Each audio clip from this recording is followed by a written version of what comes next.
Sa video po na ito, pag-uusapan natin ang lahat ng tungkol sa real property tax bilang isang taxpayer. Kaya pag-uusapan po natin kung ano ang Amilyar or real property taxes, anong real properties ang exempted sa Amilyar, how to calculate real property tax, kailan ka magsisimulang magbayad ng Amilyar, when are real property taxes due, discount on real property taxes, ano ang magiging consequence kapag hindi mo binayaran ang buwis na yan, at paano magbayad ng Amilyar. This topic is very important, so keep on watching.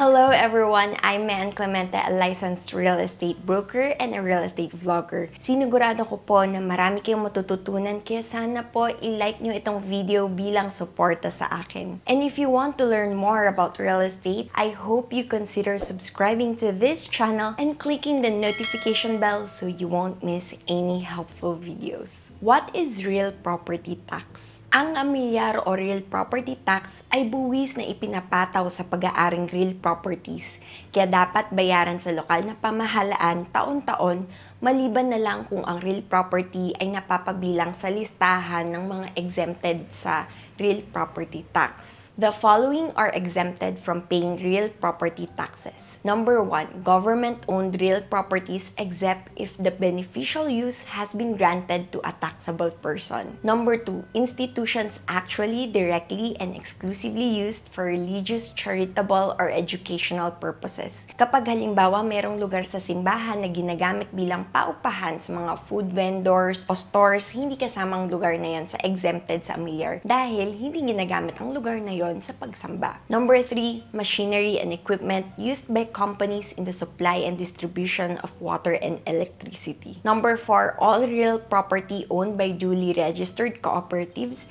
And number 5, machinery and equipment used for pollution control and environmental protection. The real property taxes collected are used to fund local government units' public services or expenditures. How to compute real property taxes? Before I share with you the computation of the real property tax, I would like to inform you that you don't really need to know the computation kasi ipipresenta nyo lamang ang kopya ng tax declaration ng inyong real property sa taga-provincial o city treasurer's office at sila na po ang magko-compute ng kailangan yung bayaran na Amilyar. Ang pinakamahalaga ay alam nyo kung kailan ang bayaran ng Amilyar para maiwasang magmulta. Pero para sa mga gusto pa ring matutunan kung paano mag-compute o para sa mga BS Real Estate Management students na gustong matuto in advance, ipapakita ko sa inyo kung paano mag-compute ng Amilyar o real property taxes. Ang Amilyar ay kadalasang binubuo ng basic taxes at special education fund taxes. Kaya sabi ko kadalasan kasi depende sa klase ng property o sa local government unit, maaring may additional taxes o additional fees na kailangan bayaran gaya ng idle land tax, garbage fee at iba pa. In computing for the real property taxes, the first thing you need to do is get the assessed value of the real property, which can be found either on the notice of assessment or the tax declaration made by the provincial or city assessor. Pero para may idea ka kung paano makompute ang assessed value ng real property, ang formula ay market value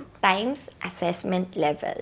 Ang market value ay ang appraised value ng real property base sa ipinapatupad na Schedule of Fair Market Values o SMV na nakapaloob sa local ordinance. Kaya gamit ang SMV, maaari mong makompute ang market value ng ari-arian mo base sa klase ng real property mo. The different real property classes for assessment purposes are residential, agricultural, commercial, industrial, mineral, timberland, and special. Pero mapapansin nyo sa SMV na kahit magkaparehas ang klase ng real property, halimbawa parehas ng residential land, magkaiba ang unit value per square meter. Bawat classification kasi ng real property ay hinati pa sa subclass. Kapag ang real property ay wala talagang kaparehas na classification sa SMV o yung halaga ay hindi pa naayos, ang market value ay kung ano ang tinansya ng assessor. By the way, kadalasan mas mababa ang FMV sa tax deck kesa sa zonal values ng BIR. Kahit kasi dapat nagsasagawa ang provincial, city o municipal assessor ng general revision sa real property assessments bawat 3 taon, hindi nasusunod dahil sa kakulangan sa assessment tools at technically qualified personnel na gagawa ng tax mapping. Kahit na may mga graduates na rin ng BS Real Estate Management, kunti lang ang pumapasok sa gobyerno para maging assessor. Nag-aalangan din ng mga LGU officials na magpataw ng mas mataas na Amilyar dahil sa mga kadahilan ng pampolitika. Pagkatapos matukoy ang market value, ang assessment level o fixed percentage na itinakda ng lokal na pamahalaan ay gagamitin na para makuha ang assessed value. Keep in mind that the assessment level to be applied is based on the actual use of the real property, and the assessment levels for lands are different from the assessment levels for the buildings or structures. Kaya laging magkaiba ang assessed value ng lupa at ng building. Using the formula earlier, let us compute the assessed value of a house and lot. Yung 600,000 pesos na market value ng lupa ay imumultiply sa 20% na assessment level para sa residential land. Kaya ang assessed value para sa lupa ay 120,000 pesos. Samantalang yung 4,500,000 pesos na market value ng bahay ay imumultiply sa 40% assessment level. Kaya ang assessed value para sa bahay ay 1,800,000 pesos. Ngayong alam na natin ang assessed value o taxable value, pwede nang makompute ang kailangang bayaran na basic real property tax. The formula for the basic tax is the assessed value of the property multiplied by the tax rate. Based on the local government code, the maximum tax rate for real properties located in a city or municipality within the metropolitan Manila area is 2%. On the other hand, for real properties located in the provinces, the maximum tax rate is 1%.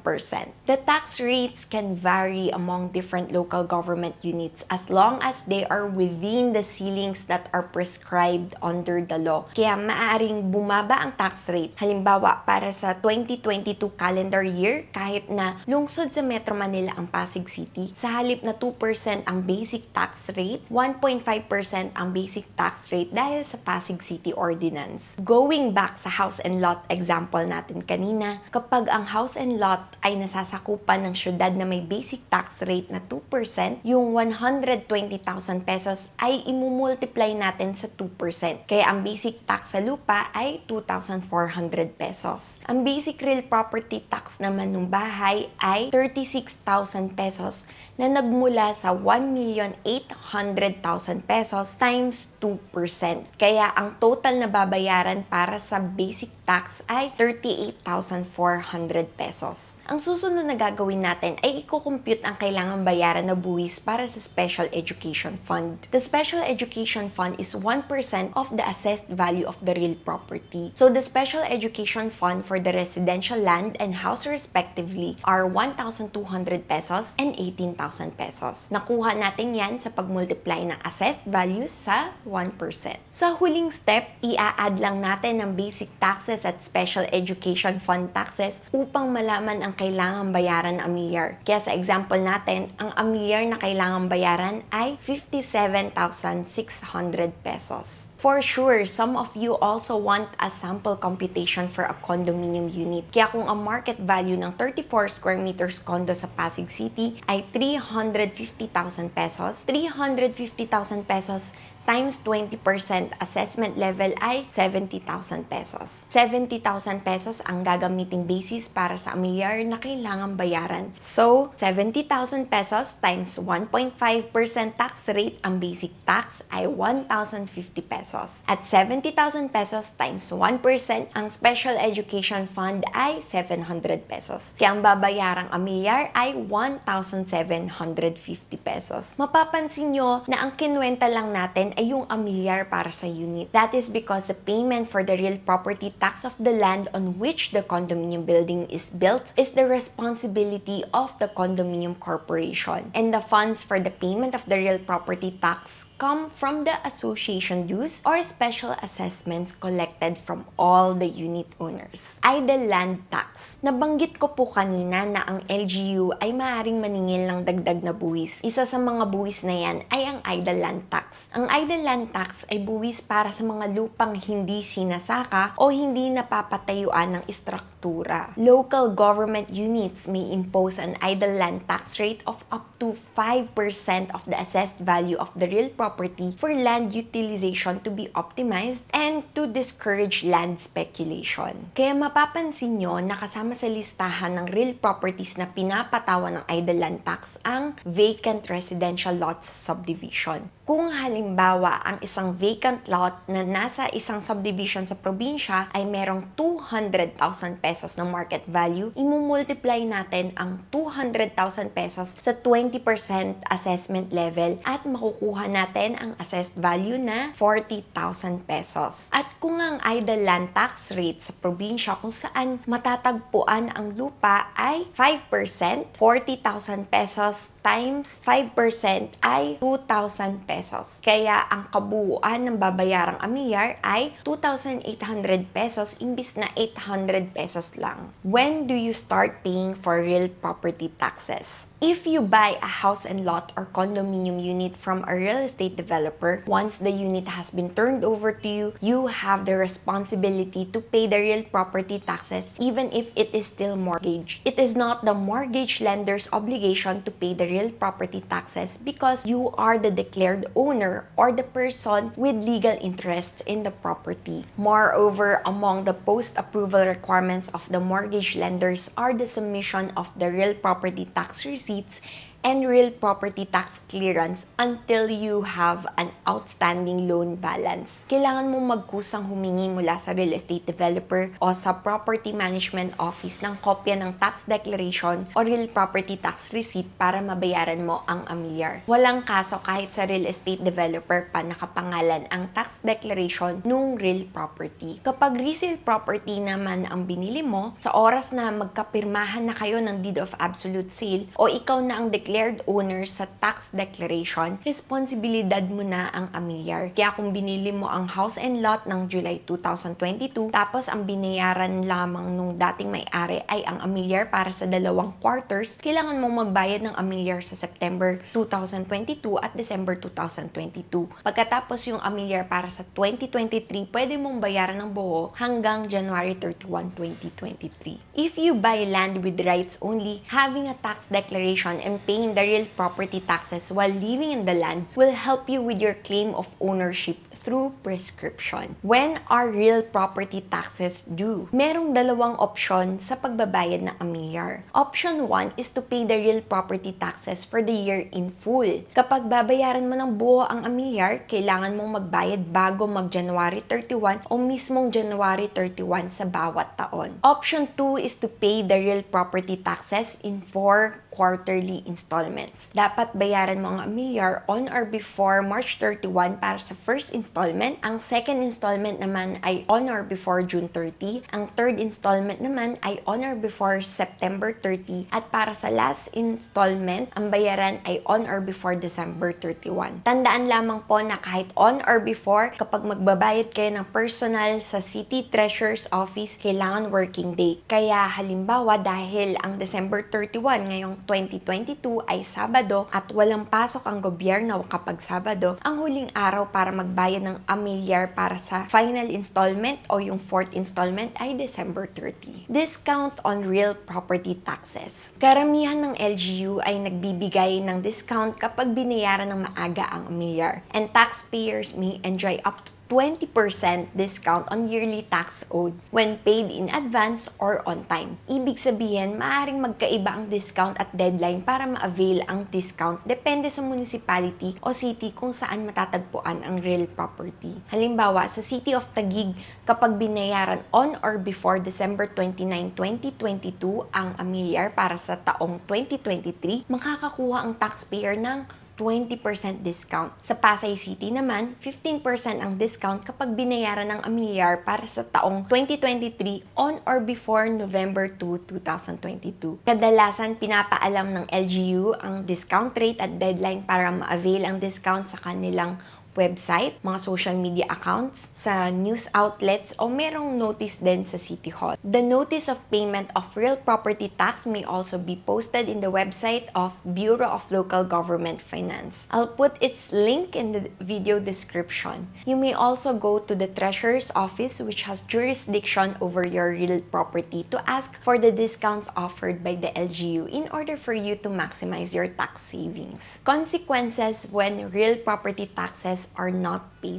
Ang pangunahing kahihinatnan kapag hindi ka nagbayad ng Amilyar ay papatungan ng 2% na interest kada buwan ang halaga ng Amilyar na dapat mong bayaran. So that is 2% every month until the delinquent tax has been fully paid. But according to Section 255 of the Local Government Code, the total interest on the unpaid tax or portion thereof must not exceed 36 months. Ibig sabihin, ang interest na ipapataw ay hindi lalagpas ng 72%.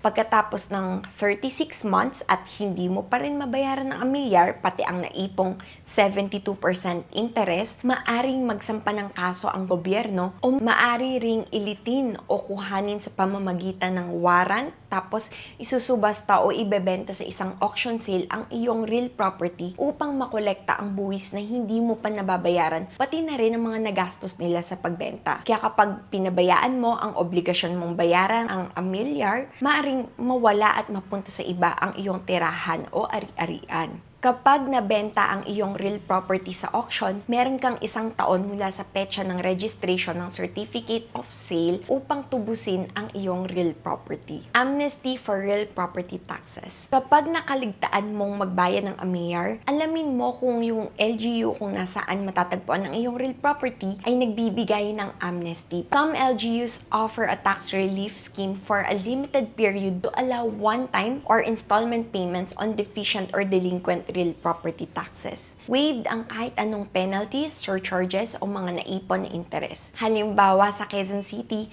binigyan ng tax amnesty ang mga taxpayers na hindi nakapagbayad ng Amilyar sa tamang oras hanggang June 30, 2022. How to pay real property tax? Halos pareho ang proseso sa pagbabayad ng Amilyar sa bawat city o province. Steps for physical payment. Number 1, go to City Hall, the satellite office of the Treasurer's Office, or the LGU's off-site payment center. Number 2, present to the assessment clerk either the tax declaration if you are paying the real property tax for the first time, or your previous year's official receipt to get your latest assessment. Then, 3, proceed to the payment window and pay the amount due. Number 4, get the real property tax receipt and keep it as proof of payment. Madali lang ang proseso kapag magbabayad ka ng personal. Kaso, kapag malapit na ang deadline, matsitsempohan mong mahaba ang pila. Meron ako actually experience before na mahaba yung pila. Sayang sa oras, kaya buti at karamihan sa LGU ay nag-o-offer na ng online payment option. Steps for online payment. Number 1, sign up or create an account at the local government's online payment portal. Number 2, enter the assessment details its portal requires. Example, tax declaration number or official receipt number. Number 3, pay via their payment options. Merong mga LGU na tumatanggap ng bayad via Land Bank, GCash, Maya, Union Bank, at iba pang financial institutions. Yan na po ang lahat ng kailangan nyong malaman sa Amilyar o real property tax bilang isang taxpayer. Kapag marami po kayong natutunan, paki-like naman po itong video bilang support sa akin. At i-share nyo na rin po sa mga taong sa tingin nyong kailangan ng mga impormasyon na nabanggit ko. If you have additional questions or clarifications, you may comment below. And if you need accurate details such as specific tax rates, due dates, and available discounts, you may contact the Treasurer's Office, which has jurisdiction over your real property. Again, I'm Mean Clemente, a licensed real estate broker and a real estate YouTuber. Thank you for watching Own Property PH.